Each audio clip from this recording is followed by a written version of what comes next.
Sa video na ito mga ka-dreamers ay ang ikaapat na proseso ng pagkukupra ng niyog during harvest time, pagbibiyak ng mga bao ng niyog. Ngunit bago tayo magpatuloy, kaunting kaalaman tungkol sa niyog. What is the history of coconut? History says that coconut was first cultivated in India along the Malabar Coast. The agriculture of coconuts first became popular in Sri Lanka around the time of Christ. There were also countries such as Malaysia, Philippines, Indonesia, and Papua New Guinea that were also heavily into coconut cultivation.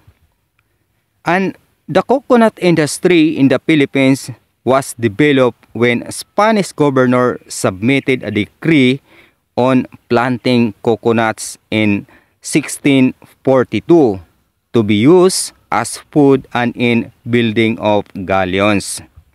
The most famous type of palm tree is the coconut tree. Ang mga niyog ay naiiba sa iba pang mga prutas dahil sa kanilang endosperm na naglalaman ng isang maraming sabaw na tinatawag ding gatas. Ayon pa sa pag-aaral, ang terminong niyog ay maaaring tumutukoy sa buong puno ng niyog o binhi o ang prutas. Ang salitang ito ay nagmumula sa salitang Portuges at Espanyol na coco, na nangangahulugang ulo o bungo, mula sa tatlong indentation sa coconut shell na katulad ng mga mukha. Ayan mga ka-dreamers, sana'y may natutunan tayo tungkol sa niyog. Yung pinakabatang bunga ng niyog mga ka-dreamers, yan yung mas masarap na gawing buko juice mga ka-dreamers. Kaya ang niyog ay kapaki-pakinabang sa ating kalusugan. Maaari din nating gawing alternative food ang niyog mga ka-dreamers. Kaya kung may mga lupain kayo mga ka-dreamers, maaari pa po tayong magpunla ng niyog. Kahit na baga sobrang mura ng kopra mga ka-dreamers, maaari po natin siyang mapakinabangan sa iba't ibang paraan.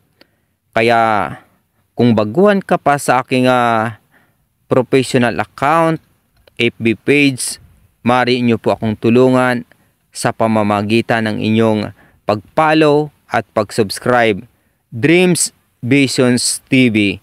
Hanggang sa muli, maraming salamat sa pakikinig at pag-subscribe.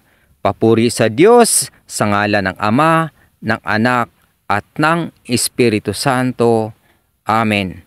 God bless. At abangan po natin ang susunod na proseso ng pagkukopra at pagniniyog during harvest time in reality.